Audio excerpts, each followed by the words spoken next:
தந்தை மகன் தூயாவியாரின் பெயராலே.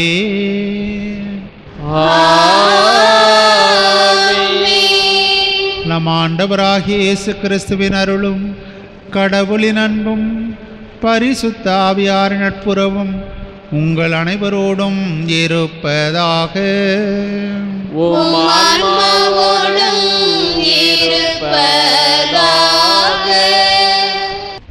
பிரியமானவர்களே, இன்றைய திருப்பலிக்கு உபயம் செய்பவர்கள் பிரான்ஸ் நாட்டில் பணிபுரியும் அருட்தந்தை இயேசுராஜ் அவர்களுடைய வாழ்வில் அற்புத குழந்தை இயேசு செய்த நன்மைகளுக்கு நன்றியாகவும் உடல் ஆன்ம நலமுடன் சிறப்பாக பணிபுரியவும், இவரது பெற்றோர் இன்னாசி ஜெபமாலை இவர்களுடைய ஆன்ம இளைப்பாட்சிக்காகவும், இவர்களது பிள்ளைகள் பேரப்பிள்ளைகள் அனைவரின் நலன்களுக்காகவும் கருத்துகளுக்காகவும் இந்த திருப்பலியானது ஒப்பு கொடுக்கப்படுகின்றது.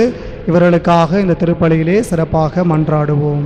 அற்புத குழந்தை இயேசுவே, அடியோர் மேல் இரக்கமாயிரும். அற்புத குழந்தை இயேசுவே, அடியோர் மேல் இரக்கமாயிரும். அற்புத குழந்தை இயேசுவே, அடியோர் மேல் இரக்கமாயிரும். எங்கள் அருமை குழந்தை இயேசுவே, அடியோரை ஆசீர்வதித்து வரவேற்க கரம் விரித்து இங்கே காத்திருக்கின்றீர். ஜபத்தின் வழியாக உம்மை வாழ்த்தி வணங்க எங்களுக்கு உதவி புரியும். நீரே எங்கள் ஆண்டவர், நீரே எங்கள் மீட்பர். எங்களை பற்றி உமக்கு எவ்வளவு அக்கறை, அந்த அக்கறையினால் தான் எங்கள் மன்றாட்டுக்களை கேட்க எங்களோடு இருக்கின்றீர். எனவே எங்கள் குரலுக்கு செவிசாய்த்து எங்கள் கோரிக்கைகளை கருணை கூர்ந்து அளித்தருளும். வல்லமை மிக்க உதவியை தாழ்ந்த உள்ளத்தோடு இறைஞ்சி கேட்கிறோம். தந்தையோடும் தூய ஆவியோடும் இறைவனாய் என்றென்றும் வாழ்ந்து ஆட்சி புரியும் இயேசுவே, ஆமென். நவநாள் ஜெபம். அற்புத குழந்தை இயேசுவே, அமைதியற்ற எங்கள் உள்ளங்களின் மேல் உமது கருணை கண்களை திருப்பி அருளுமாறு தாழ்ந்து பணிந்து வணங்கி வேண்டுகிறோம். இரக்கமே உருவான உமினிய இதயம் கனிவோடு எங்கள் ஜபத்தை ஏற்று உருக்கமாக நாங்கள் வேண்டும் இந்த வரங்களை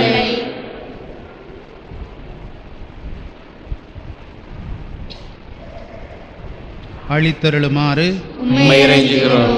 எங்களை வாட்டி வதைக்கும் துன்ப துயரங்களையும் வேதனை சோதனைகளையும் நீக்கி உமது குழந்தை திருப்பருவத்தின் பெயரால் எங்கள் மன்றாட்டை ஏற்றருளும். அதனால் உமது ஆறுதலையும் ஆதரவையும் பெற்று தந்தையோடும் தூய ஆவியோடும் உம்மை என்றென்றும் நாங்கள் வாழ்த்தி போற்றுவோமாக. ஆமென். அன்பு சகோதர சகோதரிகளே, இத்திருப்பலி வழியாக இறைவனின் அருளை நிறைவாக பெறுவதற்கு தடையாக இருக்கின்ற நம்முடைய பாவங்களையும் குற்றங்களும் நினைத்து மனம் வருந்தி மன்னிப்பு கேட்போம்.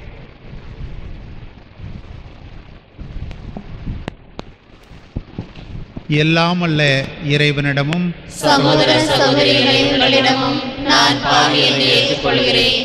ஏனெனில் என் சிந்தனையாலும் சொல்லாலும் செயலாலும் கடமையில் தவறுதலாலும் பாவங்கள் பல செய்தேன். என் பாவமே, என் பாவமே, என் பெரும்பாவமே. ஆகையால் எப்பொழுதும் கன்னியான தூய மரியாளையும் வானதூதர் புனிதர் அனைவரையும் சகோதர சகோதரிகளை உங்களையும் நாம் இறைவனாகிய ஆண்டவரிடம் எனக்காக வேண்டிக் கொள்ள மன்றாடுகிறேன். எல்லாம் அல்ல இறைவன் நம்மீது இரக்கம் வைத்து நம் பாவங்களை மன்னித்து நம்மை நிலை வாழ்வுக்கு அழைத்து செல்வாராக. ஆமென்.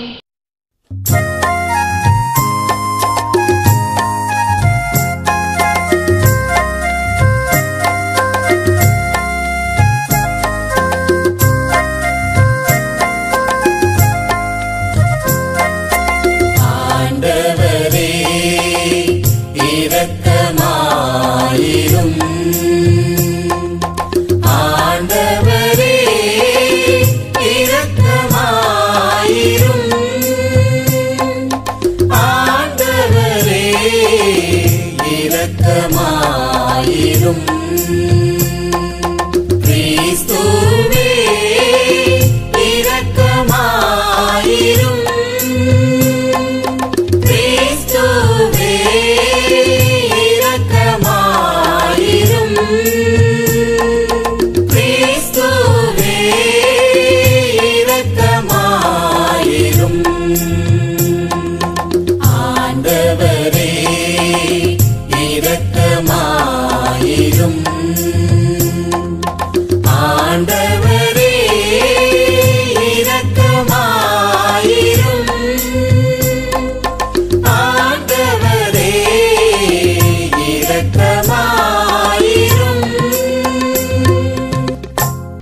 மன்றாடுவோமாக.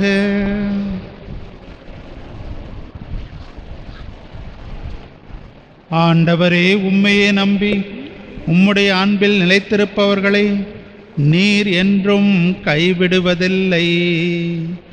இவ்வாறு நாங்கள் உமது திருப்பெயரை எக்காலத்திலும் போற்றவும் உம்மை அன்பு செய்யவும் எங்களுக்கு அருள்வீராக. உம்மோடு பரிசுத்த ஆவியாரின் ஐக்கியத்தில் இறைவனா என்றென்றும் வாழ்ந்து ஆட்சி செய்கின்ற எங்கள் ஆண்டவரும் உம் திருமகனுமாகிய இயேசு கிறிஸ்து வழியாக உம்மை மன்றாடுகிறோம். முதல் வாசகம். என் பொருட்டும் என் ஊழியன் தாவீதின் பொருட்டும் நான் எருசலேமை பாதுகாத்து விடுவிப்பேன். அரசர்கள் 2ஆம் நூலிலிருந்து வாசகம். அந்நாட்களில் அசிரிய மன்னன் எத்தியோப்பிய மன்னனான திராக்கா தனக்கு எதிராய் படை திரட்டி கொண்டு வருவதாக கேள்வியுற்று எசேக்கியாவிடம் மீண்டும் தூதரை அனுப்பி, யூதா அரசன் எசேக்கியாவிடம், நீங்கள் இவ்வாறு கூறுங்கள், எருசலேம் அசிரிய மன்னனின் கையில் ஒப்புவிக்கப்பட மாட்டாது என்று கூறும் உன் கடவுளை நம்பி ஏமாந்து விடாதே. இதோ அசிரிய மன்னர்கள் எல்லா நாடுகளுக்கும் செய்திருப்பதையும் அவற்றை முற்றிலும் அழித்ததையும் நீ கேள்விப்பட்டிருப்பாய். அப்படி இருக்க நீ மட்டும் தப்பிவிட முடியுமா? எசேக்கியா தூதரின் கையில் இருந்த மடலை வாங்கி வாசித்த பின் கோவிலினுள் சென்று ஆண்டவர் திருமுன் மடலை விரித்து வைத்தார். மேலும் எசேக்கியா ஆண்டவரை மன்றாடி கூறியது, கெருபுகள் மேல் வீற்றிருக்கும் இஸ்ரேலின் கடவுளான ஆண்டவரே, இவ்வுலகத்து அரசர்களுக்கெல்லாம் நீர் ஒருவரே கடவுள். விண்ணையும் மண்ணையும் படைத்தவர் நீரே. ஆண்டவரே, நீர் செவி சாய்த்து கேட்டருளும். ஆண்டவரே, உம் விழிகளை திறந்து என்னை நோக்கியருளும். தூது அனுப்பி என்றுமுள்ள கடவுளை பழித்துரைக்கும் சனகெருபின் சொற்களை கேட்பீராக. ஆண்டவரே, அசிரிய மன்னர்கள் வேற்றினத்தாரையும் அவர்கள் நாடுகளையும் அழித்தது உண்மைதான். அவர்கள் வேற்றினத்தாரின் தெய்வ சிலைகளை நெருப்பிலிட்டு எரித்தனர். ஏனெனில் அவை உண்மை கடவுள் அல்ல, மரத்தாலும் கல்லாலும் மனிதன் செய்தவையே. எனவே அவற்றை அழிக்க முடிந்தது. எங்கள் கடவுளாகிய ஆண்டவரே, இப்பொழுது இவன் கையிலிருந்து எங்களை காத்தருளும். இதன் மூலம் நீர் ஒருவரே கடவுளாகிய ஆண்டவர் என்பதை உலகின் எல்லா அரசுகளும் அறிந்து கொள்ளும். அப்பொழுது ஆமோட்சின் மகன் எசாயா எசாக்கியாவிடம் ஆள் அனுப்பி சொன்னது, இஸ்ரேலின் கடவுளாகிய ஆண்டவர் கூறுவது இதுவே, அசிரிய மன்னன் சனகெரிவை பற்றிய உன் வேண்டுதலை கேட்டேன். அவனுக்கு எதிராக ஆண்டவர் கூறிய வார்த்தை இதுவே, கன்னி மகள் சீயோன் உன்னை இகழ்கிறாள், உன்னை பார்த்து நகைக்கிறாள். மகள் எருசலேம் பின் நின்று தலை அசைக்கிறாள். ஏனெனில் எஞ்சியோர் எருசலேமில் இருந்து வெளியேறுவர், உயிர் பிழைத்தோர் சீயோன் மலையில் நின்று புறப்படுவர். படைகளில் ஆண்டவரது ஆர்வமே இதை நிறைவேற்றும். ஆதலால் ஆண்டவர் அசிரிய மன்னனை குறித்து இவ்வாறு கூறுகிறார், இந்நகருக்குள் அவன் நுழைய மாட்டான், அதில் அம்பு எய்ய மாட்டான், அதை எதிர்த்து கேடயத்துடன் வரமாட்டான், அதற்கு எதிராக முற்றுகை தளம் எழுப்ப மாட்டான். அவன் வந்த வழியே திரும்பி போவான், இந்நகருக்குள் நுழையவே மாட்டான் என்கிறார் ஆண்டவர். இந்நகரை நான் பாதுகாப்பேன். என் பொருட்டும் என் ஊழியன் தாவீதின் பொருட்டும் நான் அதை விடுவிப்பேன். அன்றிரவு ஆண்டவரின் தூதர் புறப்பட்டு சென்று அசிரியரின் பாளையத்தில் 185,000 பேரை கொன்றார். மக்கள் காலையில் எழுந்தபோது அங்கு அனைவரும் செத்து பிணமாய் கிடந்ததை கண்டனர். எனவே அசிரிய மன்னன் சனகெரிபு திரும்பி சென்று நினிவேயில் தங்கியிருந்தான். ஆண்டவர் வழங்கும் அருள்வாக்கு. இறைவனுக்கு நன்றி. பதிலுரை பாடல். பல்லவி. கடவுள் தம் நகரை எந்நாளும் நிலைத்திருக்கச் செய்வார். கடவுள் தம் நகரை எந்நாளும் நிலைத்திருக்க செய்வார். ஆண்டவர் மாண்புமிக்கவர். நம் கடவுளின் நகரில் அவரது திருமலையில் மிகுந்த புகழுக்கு உரியவர். தொலைவடக்கில் திகழும் சீயோன் மலை அனைத்து உலகிற்கும் மகிழ்ச்சியாய் இலங்குகின்றது. பல்லவி. கடவுள் தம் நகரை எந்நாளும் நிலைத்திருக்க செய்வார். மாவேந்தரின் நகரும் அதுவே. அதன் அரண்மனைகளில் கடவுள் வீற்றிருந்து தம்மையே அதன் கோட்டை என காட்டியுள்ளார். பல்லவி. கடவுள் தம் நகரை எந்நாளும் நிலைத்திருக்க செய்வார். கடவுளே, உமது கோவிலின் நடுவில் உம் பேரன்பை நினைத்து உருகினோம். கடவுளே, உமது பெயரைப் போலவே உமது புகழும் பூவுலகின் கடையெல்லை வரை எட்டுகின்றது. உமது வழக்கை நீதியை நிலைநாட்டுகின்றது. பல்லவி. கடவுள் தம் நகரை எந்நாளும் நிலைத்திருக்க செய்வார். அல்லேலூயா அல்லேலூயா அல்லேலூயா அல்லேலூயா அல்லேலூயா அல்லேலூயா அல்லேலூயா அல்லேலூயா. உலகின் ஒளி நானே, என்னை பின்தொடர்பவர் இருளில் நடக்க மாட்டார், வாழ்வுக்கு வழிகாட்டும் ஒளியை கொண்டிருப்பார். அல்லேலூயா அல்லேலூயா அல்லேலூயா அல்லேலூயா அல்லேலூயா. ஆண்டவர் உங்களோடு இருப்பாராக.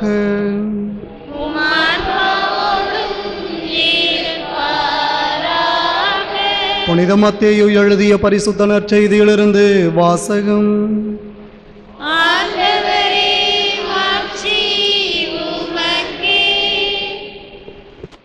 மத்தேயு எழுதிய நற்செய்தி பிரிவு 7 இறை வார்த்தைகள் 6 மற்றும் 12 முதல் 14 முடிய. அக்காலத்தில் இயேசு தம் சீடரை நோக்கி கூறியது: தூய்மையானது எதையும் நாய்களுக்கு கொடுக்க வேண்டாம், அவை திருப்பி உங்களை கடித்து குதறும். மேலும் உங்கள் முத்துக்களை பன்றிகள் முன் எறிய வேண்டாம், எறிந்தால் அவை தங்கள் கால்களால் அவற்றை மிதித்துவிடும். ஆகையால் பிறர் உங்களுக்கு என்ன செய்ய வேண்டும் என விரும்புகிறவற்றை எல்லாம் நீங்களும் அவர்களுக்கு செய்யுங்கள். இறை வாக்குகளும் திருச்சட்டமும் கூறுவது இதுவே: இடுக்கமான வாயிலின் வழியே நுழையுங்கள், ஏனெனில் அழிவுக்கு செல்லும் வாயில் அகன்றது, வழியும் விரிவானது, அதன் வழியே செல்வோர் பலர். வாழ்வுக்கு செல்லும் வாயில் மிகவும் இடுக்கமானது, வழியும் மிக குறுகலானது, இதை கண்டுபிடிப்போர் சிலரே என்றார். இது கிறிஸ்துவின் நற்செய்தி. கிறிஸ்துவே உம்மை புகழ்கின்றோம்.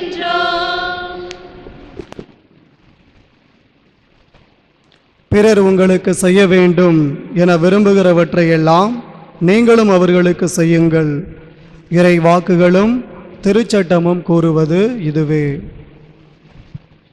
கிறிஸ்து இயேசுவுக்குள் பிரியமானவர்களே, கடந்த வருடம் அருணாச்சல பிரதேசத்திலே இட்டாநகர் என்ற மறை மாவட்டத்திலே 0 அப்படிங்கிற பங்கிலே பணிபுரிவதற்கு எனக்கு ஒரு வாய்ப்பு கிடைத்தது. ஒவ்வொரு மாதமும் அங்கே இருக்கக்கூடிய முதியோர் இல்லத்திற்கு சென்று அங்கே உள்ள வயதான பாட்டிகளையும் தாத்தாக்களையும் சந்திப்பது என்னுடைய வழக்கமாக இருந்தது. ஒவ்வொரு மாதமும் அவர்களோடு சென்று உரையாடிவிட்டு அவர்களுடைய துன்பங்களை எங்களோடு பகிர்ந்து கொள்வார்கள். அவ்வாறு ஒவ்வொரு மாதமும் அவர்களை சந்திப்பது என்னுடைய வழக்கமாக இருந்தது. அவ்வாறு செல்கிற பொழுது ஒரு மாதம் அங்கே இருக்கக்கூடிய அனைத்து முதியவர்களும் நான் செல்கிற பொழுதெல்லாம் என்னை தேடி ஓடி வருவார்கள். வந்து கை கொடுத்து, ஃபாதர் எப்படி இருக்கிறீங்க, நல்லா இருக்கிறீங்களா, என்ன சாப்பிட்டீங்க அப்படின்னு சொல்லி, மொழி தெரியாவிட்டாலும் அவர்கள் என்னை இந்த ஹிந்தியில் கேட்பாங்க. எனக்கு மொழி தெரியாது, இருந்தாலும் அவர்கள் கேட்கக்கூடிய அந்த ஒரு சில கேள்விகளை அங்கே மொழிபெயர்ப்பாளர் ஒருத்தர் இருப்பார். அவரை கூப்பிட்டுட்டு வந்து என்ன சொல்கிறாங்கன்னு கேட்டு அவர்கள் வழியாக அறிந்து கொள்வது வழக்கம். ஒவ்வொரு மாதமும் இவ்வாறு செல்கிற பொழுது ஒரு பாட்டி மட்டும் நான் செல்கிற பொழுதெல்லாம் அவர்கள் தனியாக ஒரு இடத்திலே அமர்ந்திருப்பார்கள். எனக்கு பார்க்குறப்பெல்லாம் ஒரே ஆச்சரியமாக இருக்கும், சில சமயம் மனசு கஷ்டமாக இருக்கும். எல்லாரும் வந்து நம்மள்ட்ட பேசுகிறாங்க, இந்த பாட்டி மட்டும் ஏன் வந்து என்னிடம் பேச தயங்குகிறார்கள், ஒருவேளை விருப்பம் இல்லையோ அப்படின்னு சொல்லி மனதிற்குள்ளாக ஒரு தயக்கம். அந்த பாட்டியும் வந்து என்கிட்ட பேசலை, நானும் போய் பாட்டிக்கிட்ட பேச வேண்டும் அப்படின்னு சொல்லி ஒரு நாளும் முயற்சி எடுக்கலை. இவ்வாறாக ஒரு 4 மாதங்கள் கடந்தது. 5வது மாதம் நான் அவ்வாறு செல்கிற பொழுது அந்த பாட்டி என்ன நினச்சாங்கன்னு தெரில, எல்லாருக்கும் முன்பாக ஓடி வந்து என்னுடைய கையை பிடிச்சிக்கிட்டு ஹிந்தியில் கேட்டாங்க, ஃபாதர் நல்லா இருக்கிறீங்களா அப்படின்னு சொல்லி சொன்னேன். உங்களோடு நான் 1 மணி நேரம் பேச வேண்டும், எனக்காக நேரம் ஒதுக்குவீங்களா அப்படின்னு கேட்டாங்க. 1 மணி நேரம் என்ன, 2 மணி நேரம் கூட நான் உங்க கூட பேசுகிறேன், நீங்கள் என்கிட்ட பேசினா போதும். ஏன்னா 4 மாதங்களாக நான் வந்து கொண்டிருக்கிறேன், ஒரு நாள் நீங்கள் வந்து என்கிட்ட பேச மாட்டீங்க, இன்றைக்கி ஒரு நாள் நீங்களாக வந்து பேசியிருக்கிறீங்க, அதுவும் 1 மணி நேரம் டைம் கேட்குறீங்க, பரவாயில்ல, நான் உங்க கூட இருந்து நீங்கள் சொல்கிறத நான் கேட்குறேன் அப்படின்னு சொல்லி. அப்போ அந்த பாட்டி தன்னுடைய வாழ்க்கை அனுபவங்களை பகிர்ந்து கொண்டார்கள். இங்கே இருக்கிற யாரும் என்னை பார்க்க மாட்றாங்க, என் கூட பேச மாட்றாங்க, என்னை தனிமையிலேயே எப்போ பார்த்தாலும் விட்டு விடுகிறார்கள்.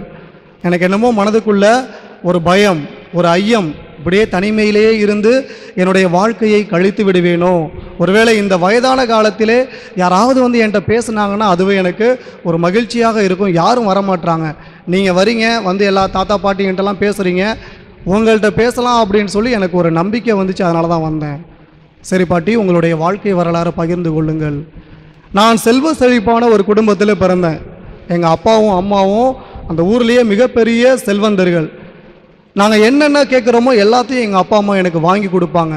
அதனாலவோ என்னவோ தெரியல, நான் பெரியவளாக வளர்ந்து கொண்டிருக்கிற பொழுது எங்கள் அம்மா அப்பாவை ஏமாற்ற ஆரம்பித்தேன்.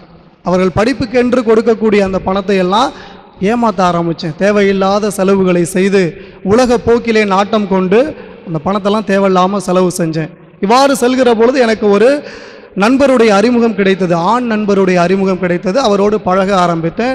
இறுதியில் அது காதலாக மாறி வீட்டுக்கு தெரியாமல் 2 பேரும் திருமணம் செய்து கொண்டோம். எங்கள் வீட்டினுடைய எதிர்ப்பையும் மீறி வீட்டை விட்டு வெளியே போய் நான் திருமணம் செய்து கொண்டேன். குடும்பத்தோடு உள்ள உறவு முற்றிலுமாக அற்று போனது. திருமணமானது, குழந்தைகளை பெற்றெடுத்தேன், 2 குழந்தைகள். சின்ன பிள்ளையில் என் 2 பசங்களும் சண்டை போட்டுக்குவாங்க, ஏன் அம்மா கூட நான் தான் தூங்குவேன் அப்படின்னு சொல்லி என்னுடைய 2 பிள்ளைகளும் சண்டை போட்டுக் கொள்வார்கள். அதெல்லாம் கேட்குறப்ப எனக்கு ரொம்ப சந்தோஷமாக இருக்கும். இங்கே பாரு, என் பிள்ளைங்க என் மேலே எவ்வளோ பாசமாக இருக்கிறாங்க அப்படின்னு சொல்லி. ஆனால் நாட்கள் ஆக ஆக என்னுடைய பிள்ளைகளை படிக்க வைக்க வேணும் அப்படின்னு சொல்லி நான் வேலைக்கு செல்கிற பொழுதெல்லாம் அந்த வேலை பணம் நிறையா சம்பாதிக்கணும், பிள்ளைங்க என்னென்ன கேட்குறாங்களோ அதெல்லாம் வாங்கி கொடுக்கணும் அப்படின்னு சொல்லி அந்த நேரத்தை பணம் சம்பாதிப்பதற்காக ஒதுக்கினேனே தவிர என்னுடைய குடும்பத்திற்காகவோ என்னுடைய குழந்தைகளுக்காகவோ தர மறந்து போனேன். நாளாக ஆக இந்த 4 வயசில் என் பிள்ளைங்க 2 பேரும் எப்படி சண்டை போட்டுக்கிட்டாங்களோ என்னோட அம்மான்னு சொல்லி 40 வயசில் மீண்டுமாக அந்த 2 பேருக்கும் சண்டை வந்துச்சு.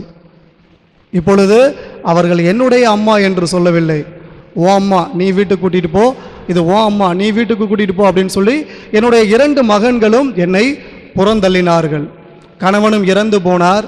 என்ன செய்வதென்று தெரியவில்லை. செல்வ செழிப்பிலே பிறந்தேன், நல்ல முறையிலே வளர்ந்தேன், நல்ல வேலை கிடச்சிச்சு. இப்போ என்கிட்ட எதுவுமே இல்லை. நான் என்னென்னலாம் எதிர்பார்த்தேனோ பிறர் எனக்கு செய்ய வேண்டும் என்று, அதெல்லாம் இப்போ எனக்கு எதுவுமே கிடைக்கல. தனிமையாக இந்த முதியோர் இல்லத்தில் வந்து சேர்ந்து இங்கே இருக்கக்கூடிய சகோதர சகோதரிகள் தான் என்னை பார்த்துக்கிறாங்க. நான் என்னுடைய வாழ்க்கையில் என்னென்னலாம் மற்றவங்களுக்கு எனக்கு செய்யணும்னு நான் ஆசைப்பட்டேனோ அதையெல்லாம் நான் அவர்களுக்கு கொடுக்க மறந்தேன். என்னுடைய பெற்றோர்களுக்கு அன்பை கொடுக்க மறந்தேன். என்னுடைய பிள்ளைகளுக்கு என்னுடைய நேரத்தை கொடுக்க மறந்தேன்.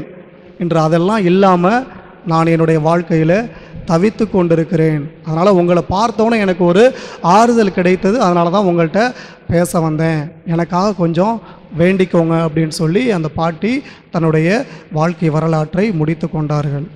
பிரியமானவர்களே, இந்த கதையல்ல, இது நடந்த நிஜம். ஒருவேளை நம்முடைய வாழ்க்கையில் ஒப்பிட்டு பார்க்கிற பொழுது நிறைய நேரங்களில் நாமும் அப்படி தான் இருக்கிறோம். பிறர் நமக்கு நிறைய காரியங்களை செய்ய வேண்டும் அப்படின்னு சொல்லி நம்ம ஆசைப்படுறோம்.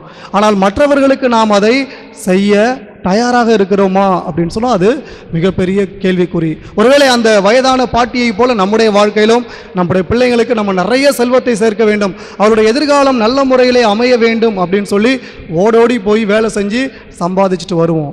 ஆனால் வீட்டில் ஒருவேளை உணவு நம்முடைய குழந்தைகளோடு நம்முடைய குடும்பத்தோடு நாம் சாப்பிடுகிறோமா அப்படின்னு சொன்னால் அது கேள்விக்குறி. ஆகவே தான் அந்த குழந்தைகள் அந்த முழுமையான அன்பை பெற தவறுகிறார்கள். நம்ம என்ன நினைக்கிறோம், என்னென்ன கேட்குறாங்களோ அதை வாங்கி கொடுத்துட்டா அதுதான் உண்மையான அன்பு, அதுதான் உண்மையான பாசம் என்று பல நேரங்களில் நினைத்து கொண்டிருக்கிறோம்.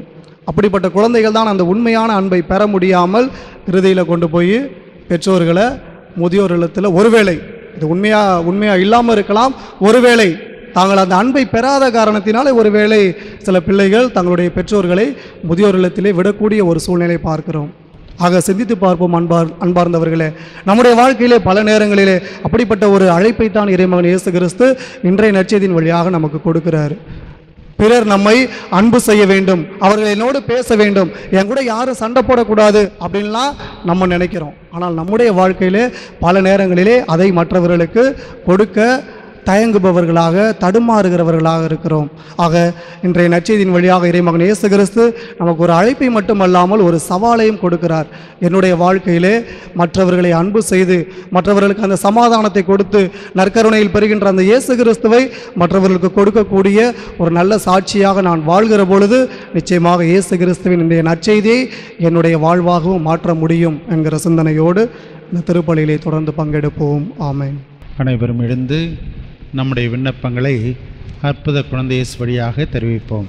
எங்கள் திருத்தந்தை, ஆயர்கள், குருக்கள், துறவியர் அனைவருடைய வாழ்வும் திருச்சபையின் வளமைக்கு உதவும் வற்றாத ஊற்றாக அமைய வேண்டும் என்று அற்புத குழந்தை இயேசுவே உம்மை மன்றாடுகின்றோம். நோயாளிகள், திக்கற்றோர், முதியவர்கள், மனக்கலக்கம் அடைந்தோர் அனைவருக்கும் நீரே ஆறுதலின் ஆதரவின் பிறப்பிடமாய் இருக்க வேண்டும் என்று அற்புத குழந்தை இயேசுவே உம்மை மன்றாடுகின்றோம். குழந்தை பாக்கியம் இல்லாத தம்பதியர்களுக்கு குழந்தை பாக்கியம் கிடைக்கவும், குடும்பங்களில் அன்பு, சமாதானம், மகிழ்ச்சி நிலவவும், பிள்ளைகள் பெற்றோருக்கு கீழ்ப்படிந்து நன்கு படிக்கவும் வேண்டும் என்று அற்புத குழந்தை இயேசுவே உம்மை மன்றாடுகின்றோம். இளைஞர்கள், இளம் பெண்கள் பக்தியிலும் ஒழுக்கத்திலும் சிறந்து அவர்களின் எதிர்காலம் நல்முறையில் அமைய வேண்டும் என்று அற்புத குழந்தை இயேசுவே உம்மை மன்றாடுகின்றோம். தொழிலகம், அலுவலகம், நிலம், வீடு மற்றும் வெளிநாட்டில் பணிபுரியும் அனைவருக்கும் நிறைவான கைமாறு கிடைத்திட வேண்டும் என்று அற்புத குழந்தை இயேசுவே உம்மை மன்றாடுகின்றோம்.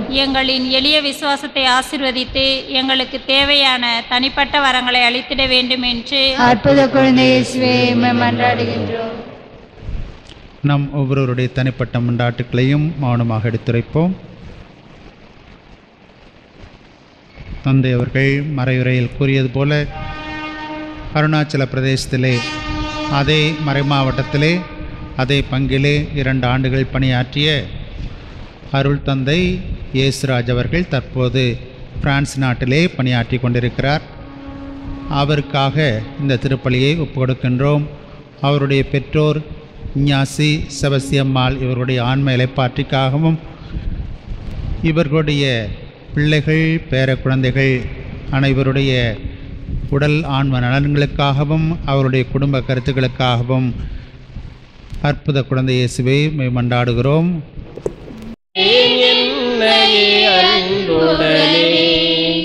கொடுப்பதன் இன்பம் பெறுவதில்லை, தந்தேன் என்னையே அன்புடனே.